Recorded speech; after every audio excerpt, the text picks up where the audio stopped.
Ni dhahiri unapowazungumzia wanawake katika siasa za eneo la Mlima Kenya ukosi kulitaja jina lake Anne Mombi Waiguru. Hii leo katika kipindi chetu cha Did You Know tunamwangazia mwanamke huyu shujaa, aswa tukikita kambi katika maisha yake ya undani, akitokea kuandamwa na moja kati ya skandal kubwa zaidi nchini Kenya katika uongozi wa rais mstaafu Uhuru Kenyatta. Wengi walitabiria kwamba nyota yake katika siasa ilikuwa imezima, ila walikosea. Waiguru alikuwa ndio tu anaanza safari yake ya kuelekea katika ulingo wa siasa za eneo la Mlima Kenya na jamhuri yote ya Kenya kwa jumla. Kwa sasa akihudumu kama gavana kwa mkondo wake wa pili katika kaunti ya KIRINYANGA. Kando na siasa, ni mengi yametajwa kuhusiana na maisha yake Waiguru, haswa ikija katika ndoa zake na ndoa yake pamoja na familia yake kwa jumla.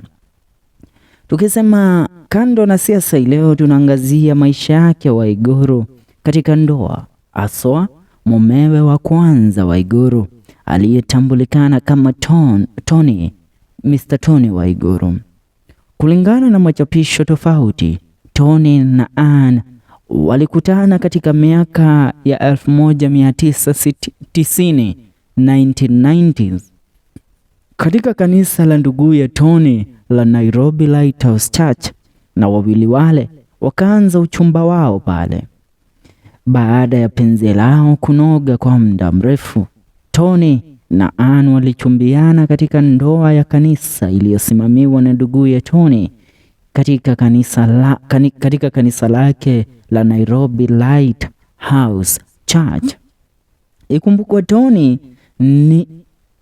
alikuwa ni kijana ambaye alikuwa kazaliwa katika familia ya kitajiri, naye Anne Waiguru akizaliwa katika familia ya wastani ama tuseme medium family, maana babake Anne Waiguru alikuwa ni mwanapolisi na mamake akiwa ni mfanyabiashara, ila Tony alikuwa amezaliwa katika familia ya kisos ama niseme familia ya kitajiri, maana babake alikuwa ni moja kati ya wabunge waliowahi hudumu kama wabunge katika siasa za eneo la Mlima Kenya. Baada ya uchumba wao, inaaminika Tony alimpenda sana Waiguru na alijigamba sana kwa marafiki zake na mpenziwe. Kila alipoenda, Tony alimtambulisha mkewe kama mama ya wanawe, na akijigamba na kujipiga kifua akisema, huyu ndiye mama ya wanangu na huyu ndiye mke wangu. Aswa nani hawezi jivunia kuwa na mali kama Waiguru? Nani hawezi jivunia kuwa na mrembo kama yule? Kwanza wakati ule aswa sasa amekuwa mama, enzi zile akiwa binti mchanga alikuwa kweli mrembo, niseme urulaini wa peponi kama sitokuwa nimekosea. Baada ya kujigamba na mambo mengi haya ambayo alisemwa, kila alipoenda Tony alimtambulisha mkewe kama mama ya wanawe. Waiguru naye pia alimpenda mmewe kwa dhati. Kudhihirisha penzi lake kwa mmewe, alimzawadi na vitu vya bei ghali, ikiwemo vitu vya dhamana ambavyo alimtunuku Waiguru. Ni gari alimtunuku Waiguru mmewe, ni gari aina ya BMW X5 pamoja na jumba la kifahari katika mtaa wa Kiambu, kaunti ya Kiambu. Wawili hawa walijaliwa watoto watatu pamoja, Ian Waiguru, Don Waiguru pamoja na Wabu Waiguru, kabla kitumbua cha ndoa yao ama penzi lao kuingia mchanga mwaka 2003, ambapo inasemekana baada ya Waiguru kupandishwa cheo na kuanza kufanya kazi katika benki la dunia la World Bank, hapa ndipo mambo yalianza kubadilika.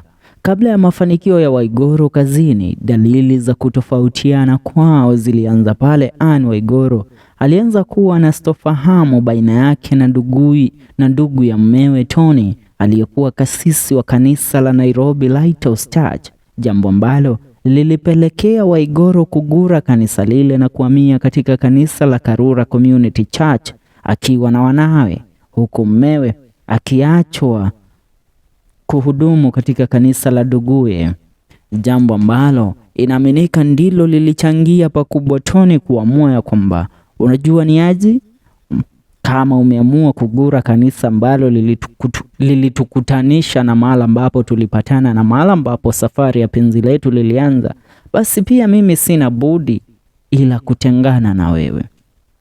Inaaminika miezi chache baada ya Waiguru kuweza kugura katika kanisa lile, Tony pamoja na Ann Waiguru walitalikiana, jambo ambalo lilimlazimu Tony kugura katika boma lao mtaa wa kitajiri kule Runda na kwenda kuishi na nduguye.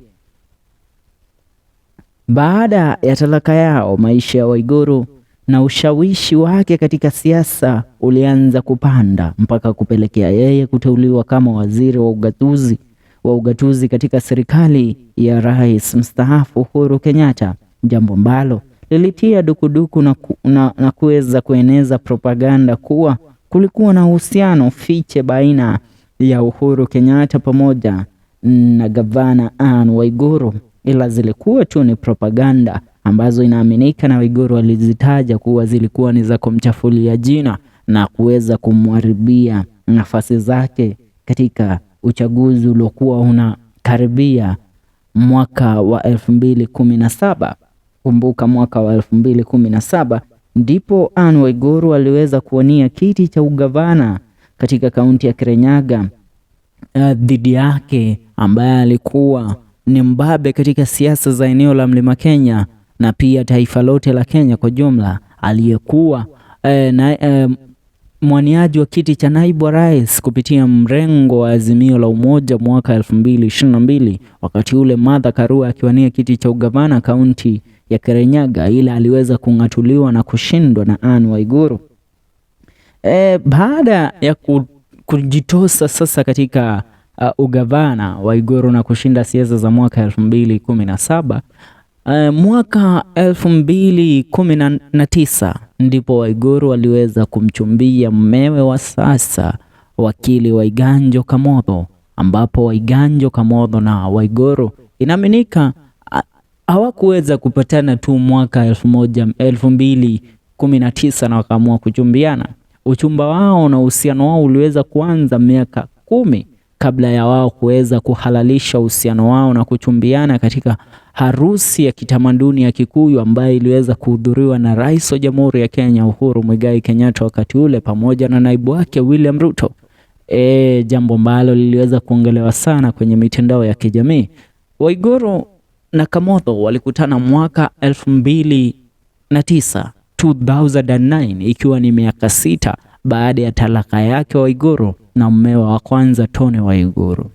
Na kwa sasa wanaendelea pamoja. Kumbuka sasa huyu ndiye anatajwa kama first gentleman wa kaunti ya Kirinyaga, Waiguru akitambulikana kama Maito wa kaunti ya Kirinyaga.